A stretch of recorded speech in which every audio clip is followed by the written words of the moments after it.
ഗൃഹാശ്രയോ അന്യ ക്ഷത്രിയസ്യ ന വിദ്യതേ.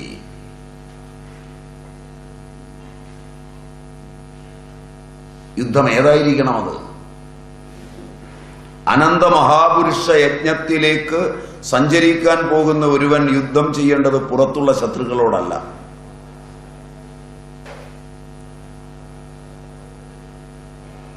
പുറത്തുള്ള ശത്രുക്കളൊക്കെ നിസ്സാരന്മാരാണ്.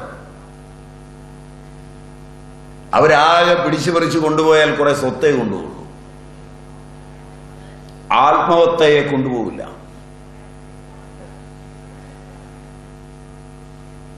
സ്വന്തം ആത്മാവിനെ ഹനിച്ചിട്ട് ആത്മഹന്താവാക്കി ആത്മവിസ്മൃതി വരുത്തി മോക്ഷത്തെ ഇല്ലാതാക്കി അജ്ഞാനത്തിലേക്ക് കൂട്ടിക്കൊണ്ടുപോകുന്ന ശത്രുക്കളെല്ലാം അകത്താണ്, ഒരെണ്ണം പോലും പുറത്തില്ല. മനസ്സിലാവുമോ? കാമവും ക്രോധവും ലോഭവും എല്ലാം ശത്രുക്കളാണ്. അതെല്ലാം അകത്താണ്, കൊല്ലാനും പറ്റൂല. ദുരാസദനാണ് ശത്രു. ഭീഷ്മരും ദ്രോണരും ഒക്കെ സദാസദന്മാരാണ്, ഒരമ്പിനില്ല.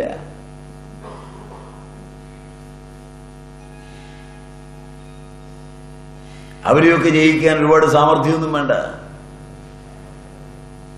കാരണം അവരുടെ കൂടെ മരണം ഇരിപ്പുണ്ട്. മരണം കൂടപ്പുറപ്പായിരിക്കുന്നവനെ കൊല്ലാൻ പോകേണ്ട കാര്യമില്ല. ഈ ലോകത്തിൽ ജനിച്ചവനൊക്കെ മരിക്കും, ഒരുത്തനെയും കൊല്ലാൻ നടക്കേണ്ട ആയുധമുണ്ടാക്കി. കുറച്ച് കാലത്തേക്ക് അവന്റെ കളിയുണ്ടാവുള്ളൂ. മാറി നിന്ന് ചിരിച്ചുകൊണ്ട് ചാടിക്കളിയടാ കുഞ്ഞിരാമ എന്ന് പറഞ്ഞാൽ ഇവന് മുമ്പേ പോയവനൊക്കെ ഒരുപാടാണ്. ഏതേ അജയ്യ ബലാഹ, ഭഗീരഥ, രഘു, ശ്രീരാമ, ഭീഷ്മാദയ, ഇത്രയൊന്നും ഉള്ളവനൊന്നും ഇന്നില്ല. മഹാബലവാന്മാർ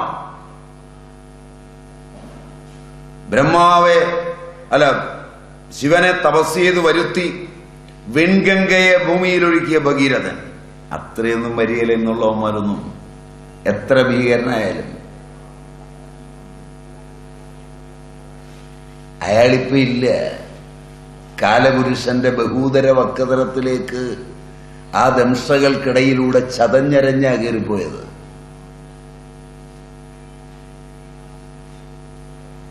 രഘുചക്രവർത്തി നിസ്സാരനൊന്നുമല്ല, രഘുവംശാധീശൻ.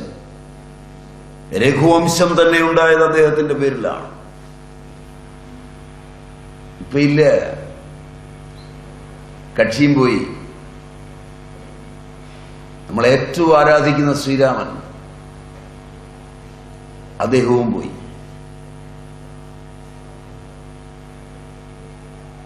മഹാനായ ഭീഷ്മർ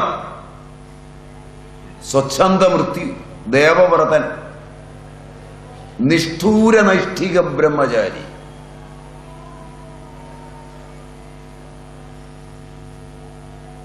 കാരണം അതിന് തുല്യനായ ഒരു ബ്രഹ്മചാരി ഇല്ല. കക്ഷിയും പോയി. പ്രഥമമല്ല ന്യായത്തിൽ ഇവര് പോയി എന്ന് പറഞ്ഞാൽ പിന്നെ ഇതിന്റെ താഴെയുള്ളവരൊക്കെ പോയെന്ന് പറയണോ?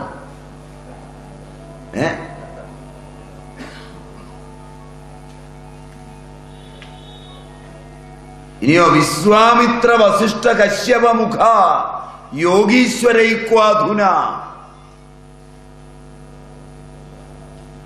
ബ്രഹ്മാവെ തപശക്തിയാ വരുത്തി ചാരേ നിർത്തി ബ്രഹ്മർഷിപദം പിടിച്ചു വാങ്ങിച്ച സാക്ഷാൽ വിശ്വാമിത്രൻ. ത്രിശങ്കുവിനെ താൻ സൃഷ്ടിച്ച് സ്വർഗത്തിൽ നിർത്തിയ വിശ്വാമിത്രൻ ഇങ്ങോരും പോയി.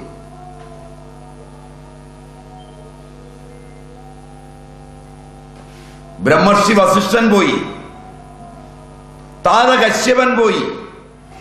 ഇവരൊക്കെ യോഗീശ്വരന്മാരാണ്. സത്യക്വൈവ മദാലസ ദ്രുപദജ സീത അനസൂയാദിക. ഒരേ പൂരം സത്യവതികൾ, പതിവ്രതകൾ, അങ്ങനെയുള്ളവരൊന്നും ഇന്നില്ല പെണ്ണുങ്ങളുടെ കൂട്ടത്തില്. മാർക്കണ്ഡേയന്റെ മാനസപുത്രി മദാലസയ്ക്ക് തുല്യമായി ആരാ ഉണ്ടാവുക? ദ്രുപദന്റെ മകൾ അഗ്നിയിൽ നിന്ന് വന്നവൾ, അഗ്നിയായി ജ്വലിച്ചവൾ, അഗ്നിയായി തീർന്ന് വംശഹത്യയെ മുഴുവൻ നടത്തിയവൾ, ദുഷ്പ്രദർശിണിയായ ആ ദ്രുപദജ അവളൊന്നില്ല.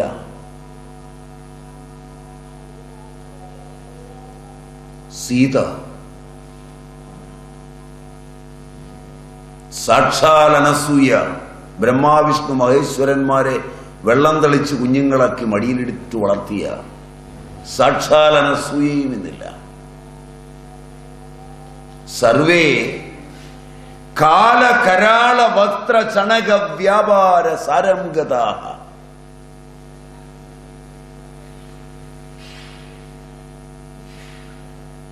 കാലപുരുഷന്റെ കളി എവിടെയാ? അതുകൊണ്ട് കൊല്ലാനും കൊല്ലിക്കാനും ഒന്നും വലിയ പണിയൊന്നുമില്ല. അതൊരു വീശാങ്കത്തി വാങ്ങിച്ചാൽ ഏത് മൂഢനും ചെയ്യാവുന്ന കാര്യമേ.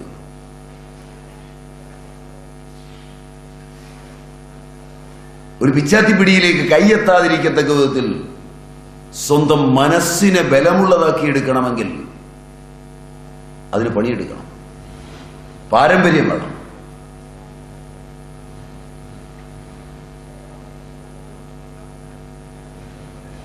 ആ ബലത്തിന് ചില്ലറ പാരമ്പര്യമൊന്നും പോരാ, അനന്ത പാരമ്പര്യം വേണം.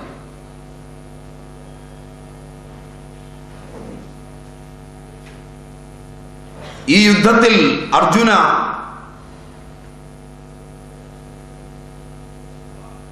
നിന്റെ ശത്രുക്കൾ പ്രബലരാണ്, ദുരാസതരാണ്. ഈ യുദ്ധം നിനക്ക് യദൃച്ഛിയാവുന്നതാണ്. മഹാഭാരത യുദ്ധം യാദൃച്ഛികമല്ല. അർജുനന്റെ യുദ്ധം യാദൃച്ഛികമാണ്. അർജുനന്റെ യുദ്ധം എന്നത് മഹാഭാരത യുദ്ധമല്ല, അർജുനൻ അർജുനനോട് ചെയ്യുന്ന യുദ്ധമാണ്.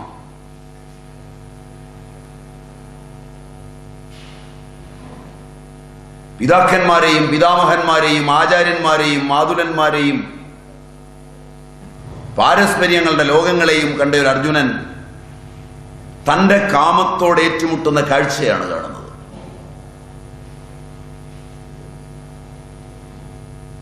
ആ യുദ്ധം അർജുനന് തുറന്നിട്ട സ്വർഗവാതിലാണ്, തുറന്നിട്ട സ്വർഗവാതിൽ. യദൃച്ഛയാച ഉപപന്നം സ്വർഗദ്വാരം അപാവൃതം. അപാവൃതം സ്വർഗദ്വാരം, ഒരിക്കലും അടയ്ക്കാത്തത്. സാധാരണ സ്വർഗം അടയ്ക്കും പുണ്യം തീർന്നാൽ. 9-ാം അധ്യായത്തിൽ പറയും, തേദം ഭുക്ത്വാ സ്വർഗലോകം വിശാലം ക്ഷീണേ പുണ്യേ മർത്യലോകം വിശന്തി. കൊണ്ടുപോയ പൈസ തിരുമ്പേക്ക് തിരിച്ചു പോരും. ഇത് അമേരിക്കയ്ക്കൊക്കെ പാസ്പോർട്ടും വിസയൊക്കെ എടുത്തു പോകുന്ന പോലെ ഉള്ളൂ.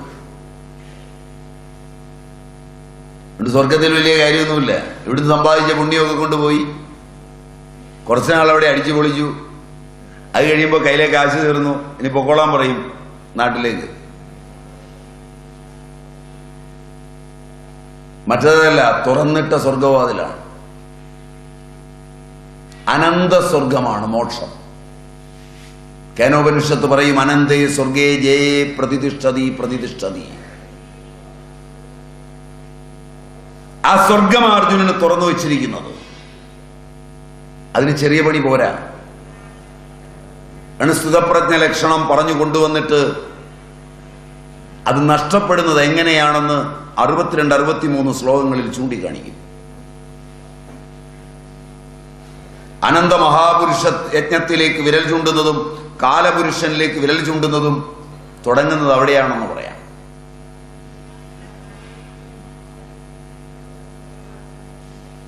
ധ്യായതോ വിഷയൻ പുംസഃ സംഗസ്തേഷൂപജായതേ സംഗാൽ സഞ്ജായതേ കാമാ കാമാൽ ക്രോധോഭിജായതേ ക്രോധാൽ ഭവതി സമ്മോഹ, സമ്മോഹാൽ സ്മൃതിവിഭ്രമ, സ്മൃതിഭ്രംശാത് ബുദ്ധിനാശ, ബുദ്ധിനാശാത് പ്രണശ്യതി.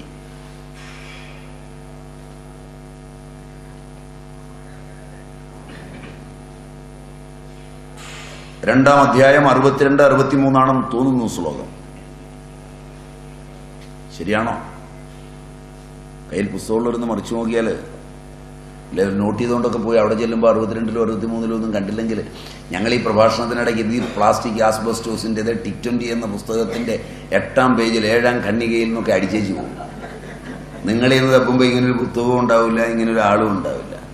അത് വരരുത്. അതുകൊണ്ട് നോക്കിയിട്ട് ശരിയാണോ 62, 63 ആണോ ഇത് നോക്കി മനസ്സിലാക്കിയിട്ട് പൊക്കോണം. 62, 63 ശ്ലോകങ്ങളിൽ വിഷയാൻ ധ്യായത ചിത്തം വിഷയേഷു വിഷജ്ജതേ എന്ന ഭാഗവത ധർമ്മമാണ് ചൂണ്ടിക്കാണിക്കുന്നത്. ഭാഗവതത്തിൽ പറയും വിഷയാൻ ധ്യായത ചിത്തം വിഷയേഷു വിഷജ്ജതേ മാമനുസ്മരത ചിത്തം മയ്യേവ പ്രവിളീയതേ.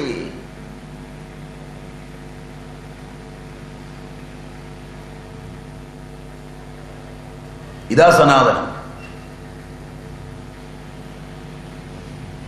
മാമനുസ്മരത ചിത്തം മയ്യേവ പ്രവിലീയതേ. പ്രകർഷേണ നല്ലതുപോലെ ഭഗവാനിലേക്ക് ചെന്ന് വിലയം പ്രാപിക്കുന്ന സ്തുതപ്രജ്ഞ ലക്ഷണം പറഞ്ഞു വരുമ്പോൾ അതിന്റെ ഇടയ്ക്കേറ്റിയാ ഇത് പറഞ്ഞിരിക്കുന്നത്. എന്ത്? ധ്യായതു വിഷയാൻ പുംസഹ, വിഷയങ്ങളെ ധ്യാനിക്കുന്നവൻ. സംഘമുണ്ടാകുന്നു. സംഘം കാമത്തെ ഉണ്ടാക്കുന്നു. കാമം പ്രതിഹതമാകുമ്പോൾ ക്രോധമുണ്ടാകുന്നു. കാമം കുതശ്ചിത് പ്രതിഹതാൽ ക്രോധാഭിജായതേ എന്ന് ശങ്കരൻ ഭാഷ്യത്തില്. ക്രോധം സമ്മോഹത്തെ ഉണ്ടാക്കുന്നു. സമ്മോഹം സ്മൃതി ഭ്രംശം ഉണ്ടാക്കുന്നു.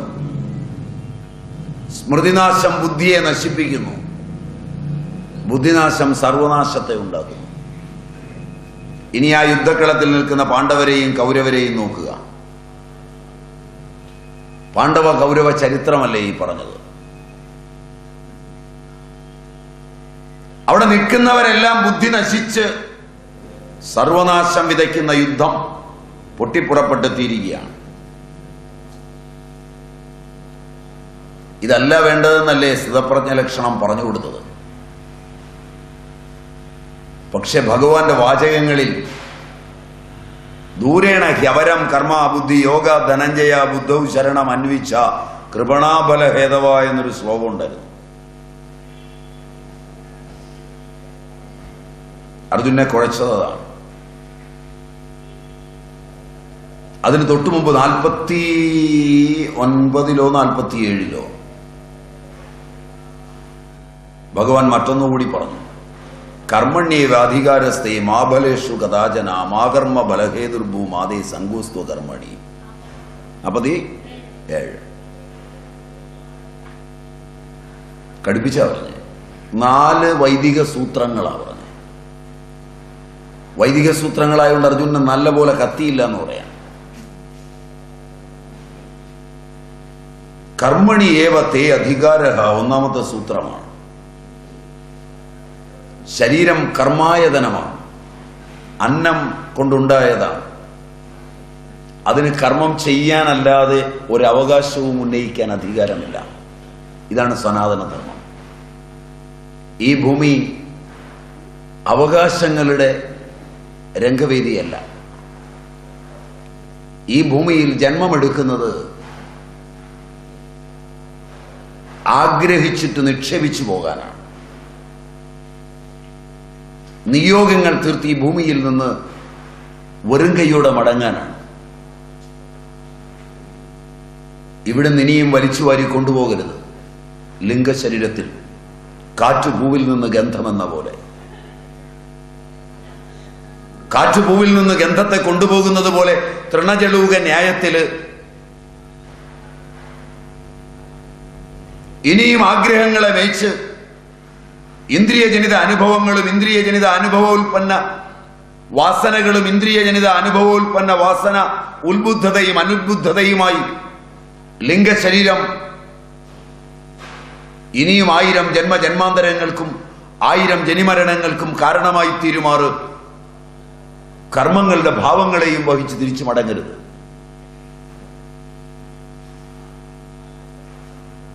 മനസ്സിലാകുമോ? അതുകൊണ്ട് ആഗ്രഹിച്ചു വന്ന ഈ ശരീരം കർമായതനമാണ്. തീർക്കാനുള്ളതെല്ലാം ഈ മണ്ണിൽ തീർത്തിട്ട് പോകണം, ഒന്നും മിച്ചം വരുത്താതെ.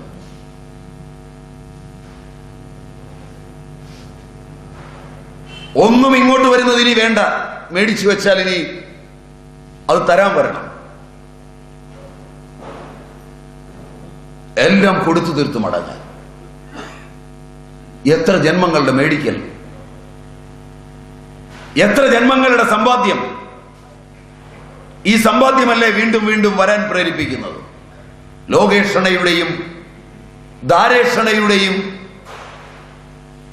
വിത്തേഷണയുടെയും അനന്ത ലോകങ്ങളിൽപ്പെട്ട് ജനിമൃതികളിൽ വീണ്ടും വീണ്ടും അലയാൻ.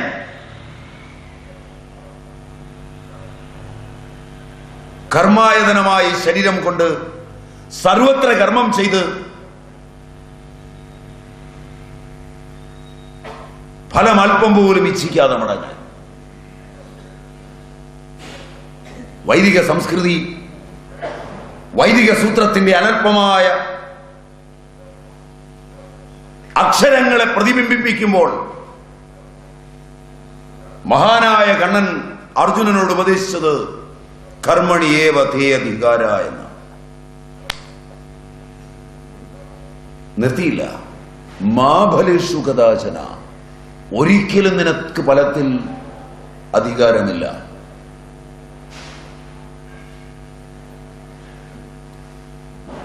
മാ കർമ്മ ഫലഹേതുർഭൂഹു, നീ കർമ്മഫലത്തിന് ഒരിക്കലും ഹേതുവാകരുത്.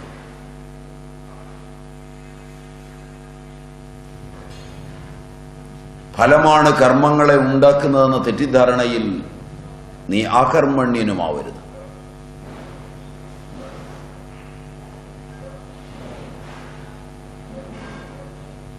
ശ്രേഷ്ഠങ്ങളായ 4 വൈദിക സൂത്രങ്ങളും കർമ്മം അവരമാണെന്നുള്ള നിശ്ചയാത്മികയായ ചിന്തയും അർജുന ഹൃദന്തത്തിൽ തട്ടിയപ്പോൾ സംശയാലുവായ അർജുനൻ പ്രകടമായൊരു ചോദ്യം ചോദിച്ചു. ഭഗവാനെ, വ്യാമിശ്രേണേവ വാക്യേന ബുദ്ധി മോഹയസീവമേ തദേകം വദ നിശ്ചിത്യേന ശ്രേയോഹമാപ്നുയാം.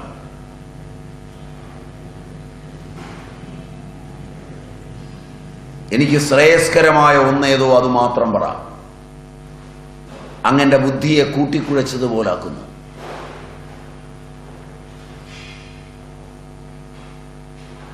അവിടെയാണ് ഭഗവാൻ യജ്ഞസങ്കല്പം കൊണ്ടുവന്നത്.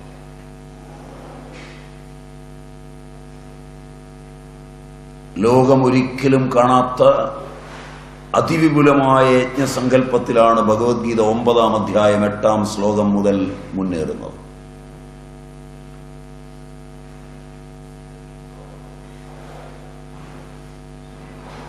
സഹയജ്ഞ പ്രജാ സൃഷ്ടുവ പുരോവാച പ്രജാപതി എന്നാണെന്ന് തോന്നുന്നു ആ ശ്ലോകം തുടങ്ങുന്നത്.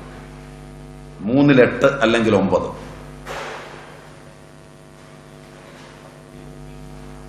ശരിയാണോ?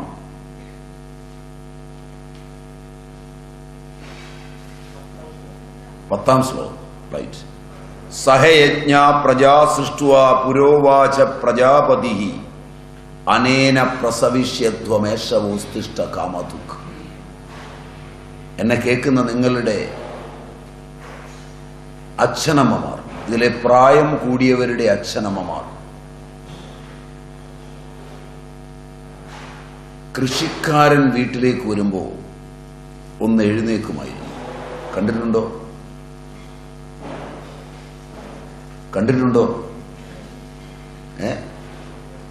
കണ്ടിട്ടുണ്ടോ ആരെങ്കിലും? ഇല്ല.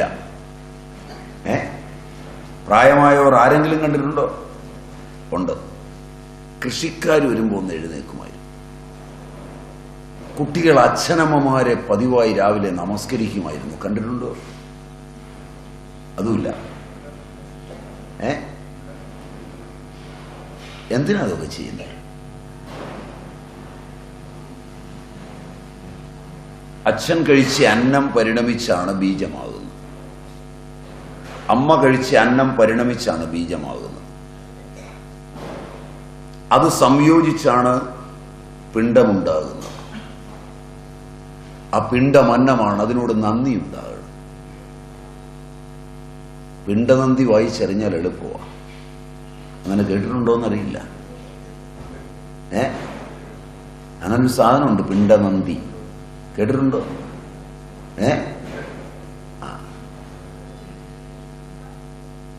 ആ പിണ്ടം എന്ന് പറയുന്നത് അന്നമാണ്. അമ്മ ആ ഗർഭകാലത്ത് കഴിക്കുന്ന ആഹാരം കൊണ്ട് തന്നെയാണ് അത് വളരുന്നത്. വീണ്ടും അന്നമാണ്. ഭൂജാതനായി കഴിഞ്ഞാൽ കഴിച്ച അന്നം കൊണ്ടാണ് വളരുന്നത്. വീണ്ടും അന്നമാണ്. അവസാനം ഇത് ഏതിനോ അന്നമാകാനാ പോകുന്നത്. അന്നത്തിൽ ആരംഭിച്ച് അന്നത്തിലൂടെ വളർന്ന് അന്നമായി തീരുക എന്നുള്ളതാണ് ഇതിന്റെ വിധി. അന്നപ്രശംസയാണ് ഈ പ്രപഞ്ചം. അന്നമല്ലാതെ ഒന്നുമില്ല.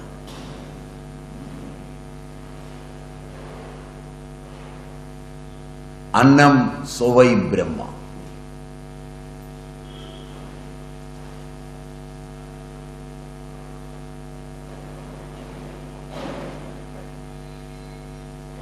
അന്നം ന നിന്ദ്യാത് തത്വ്രതം. കേട്ടിട്ടുണ്ടാവോ? പഴയ ആളുകൾ ഉണ്ണുമ്പോൾ അന്നം താഴെ വീണാല് എടുത്തിട്ടുണ്ണും. ചാണകം മെഴുകിയ തറയുന്നു. പിള്ളേര് തൂറിയിട്ട് ചാണകം മെഴുകിയ തറയുന്നു.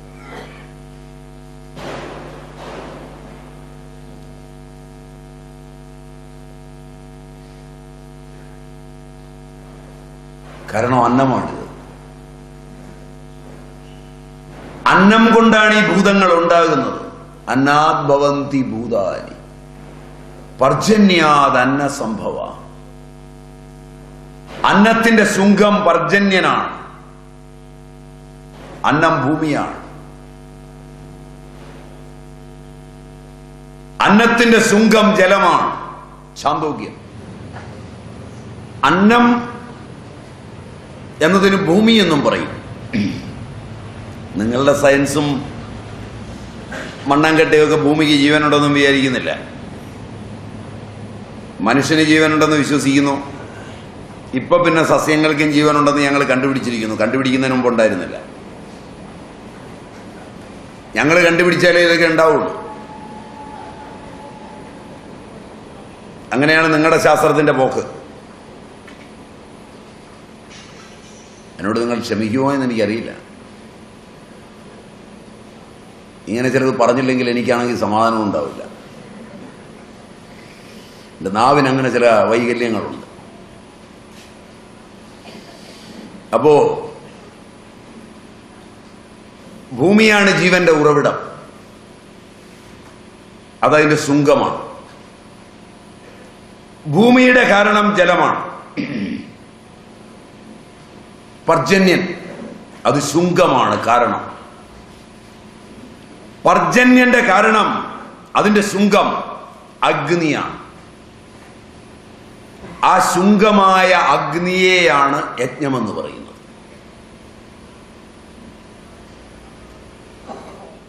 ലോകത്തിന്റെ എവിടെ അഗ്നിസ്വരൂപം കണ്ടാലും അത് യജ്ഞരൂപമാണ്. ജഠരത്തിലെ അഗ്നി വൈശ്വാനരൻ എന്ന യജ്ഞരൂപനാണ്. കടലിനടിയിലെ അഗ്നി ന്യൂനമർദ്ദം കൊടുക്കുന്നത് യജ്ഞരൂപനായ ബടവാഗ്നിയാണ്. സൂര്യനിലെ അഗ്നി സൃഷ്ടിക്ക് ചോദനയുണ്ടാക്കുന്ന യജ്ഞരൂപനാണ്. അഗ്നി വൈശിഷ്ട്യമുള്ളവനും സർവവ്യാപകനുമാണ്. അന്നമെന്ന പോലെ പ്രാധാന്യമുള്ളതാണ് പർജന്യൻ.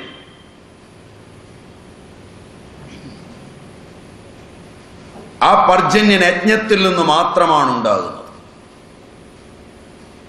പ്രപഞ്ചം യജ്ഞരൂപമാകുന്നു.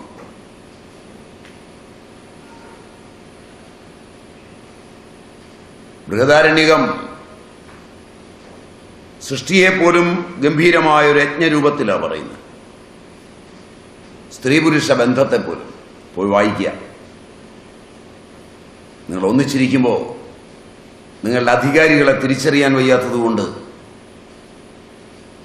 അത് വർണ്ണിക്കാനാവില്ല. അധികാരികൾ മാത്രമാണ് ഇരിക്കുന്നതെങ്കിൽ ബുദ്ധിമുട്ടില്ല. അല്ലെങ്കിൽ നിങ്ങളിപ്പോൾ ഈ മൊബൈലിൽ SMS ഒക്കെ അയച്ച് നടക്കുന്ന കാലമായതുകൊണ്ട് ഇതൊന്നും ഉൾക്കൊള്ളാനുള്ള അധികാരി അല്ലെങ്കിൽ കുറച്ച് ഇക്കിളിയൊക്കെ ആയിട്ട് ഏറ്റുപോകും. പിന്നെ ഞാൻ കാരണമായിരിക്കും പാപസഞ്ചയങ്ങളിൽ വീഴുന്നത്. അതിൻ്റെ 6-1 ഞാൻ ഏറ്റുവാങ്ങണം. അതുകൊണ്ട് വീട്ടിൽ പോയിട്ട് ബൃഹദാരണ്യകം എടുത്തു വെച്ച് വായിക്കുക. അവസാന ഭാഗം. യജ്ഞരൂപനായ അഗ്നി യജ്ഞപുരുഷനെയാണ് സങ്കല്പിക്കുന്നത്. ആ യജ്ഞപുരുഷനാണ് അനന്തപുരുഷൻ.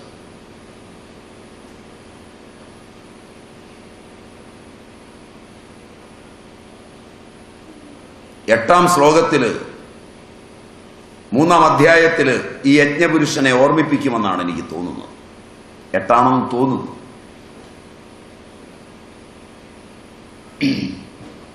യജ്ഞാർത്ഥാത് കർമ്മണോന്യത്ര 9 ലോകോയം കർമ്മബന്ധന തദർത്ഥം കർമ്മ കൗന്തേയ മുക്തസംഗ സമാചര. അർജുന, യജ്ഞത്തിൽ നിന്ന് അന്യമായ കർമ്മങ്ങൾ കൊണ്ട് ലോകം ബന്ധിക്കപ്പെട്ടിരിക്കുന്നു. ലോകത്തെ ബന്ധിക്കുന്നത് യജ്ഞവിരുദ്ധങ്ങളായ കർമ്മങ്ങളാണ്. അതാണ് 2-ാം അധ്യായത്തിൽ പറഞ്ഞ ധ്യായതോ വിഷയാൻ പുംസഃ. വിഷയങ്ങൾ, ശബ്ദസ്പർശ രൂപരസഗന്ധാദികളെ ചിന്തിക്കുമ്പോൾ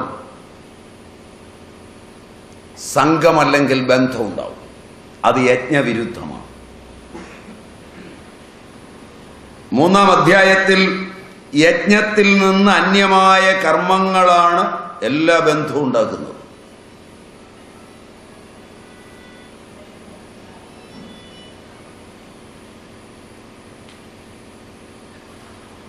അതുകൊണ്ട് യജ്ഞാർത്ഥം നീ കർമ്മം ചെയ്യണം. യജ്ഞവിരുദ്ധമായ ഒരു കർമ്മവും ചെയ്യരുത്. അനന്തപുരുഷ മഹായജ്ഞം എന്താണെന്ന് പഠിപ്പിക്കുകയാണ് 10-ാം ശ്ലോകം മുതൽ. സഹയജ്ഞ പ്രജാ സൃഷ്ടുവ പുരോവാച പ്രജാപതി അനേന പ്രസവിഷ്യധ്വമേഷവ ഉസ്തിഷ്ഠ കാമതുക് ദേവാൻ ഭാവയതാനേന തേ ദേവാ ഭാവയന്തുവ. അവിടെയൊക്കെ ഉപയോഗിച്ചിരിക്കുന്ന ഗംഭീര ശബ്ദങ്ങളാണ്. കൈയുടെ ഒരു ബ്രെയിനുണ്ട്, കാലിൻ്റെ ഒരു ബ്രെയിനുണ്ട്, കണ്ണിൻ്റെ ബ്രെയിനുണ്ട്, മൂക്കിൻ്റെ ബ്രെയിനുണ്ട്. അതിനെയൊക്കെയാ ദേവനെന്ന് വിളിക്കുന്നത്. ഓരോ അവയവത്തിലും അധിഷ്ഠിതമായ ദേവസങ്കല്പങ്ങളുണ്ട്. അതുകൊണ്ട് പഴയ കാലത്ത് കരചരണങ്ങളുടെ എല്ലാം ദേവതകളുടെ ഉപാസനയാ കർമ്മം. അതിലൊരെണ്ണം തെറ്റിയാൽ ആ അവയവങ്ങൾ ആ രോഗമായി മാറുന്നത്. ദേവത ഉപാസന വളരെ ശക്തമാണ്. ദേവത ഉപാസന അങ്ങേയറ്റം പ്രധാനപ്പെട്ടതാണ്. ഹൈന്ദവ സനാതന ധർമ്മത്തിൽ സകലതിനുമുള്ള പരിഹാരം ദേവത ഉപാസനയാണ്.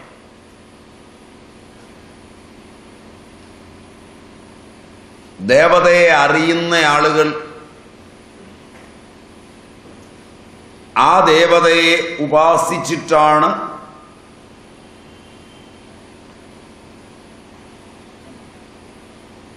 ഒരു നാദമുണ്ടാക്കുന്നത് എങ്കിൽ ആ നാദം വൃഥാവിലാവില്ല. നാദോപാസനയുടെ രഹസ്യം അതാണ്.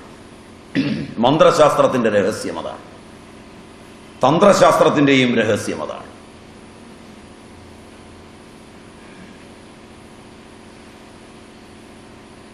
ഓരോ അവയവത്തിലും ആ ദേവത പിണങ്ങുമ്പോഴാണ് രോഗങ്ങൾ ഉണ്ടാകുന്നത്.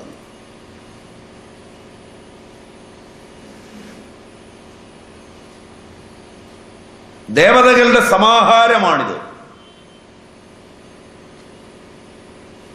നിങ്ങളിത് കേട്ടൊക്കെ അങ്ങ് ഇരിക്കുകയാണോ? 21-ാം നൂറ്റാണ്ടില് ഈ അന്ധവിശ്വാസം മുഴുവൻ. നിങ്ങൾക്ക് പഠിപ്പുള്ളവരല്ലേ ആലുവക്കാര്?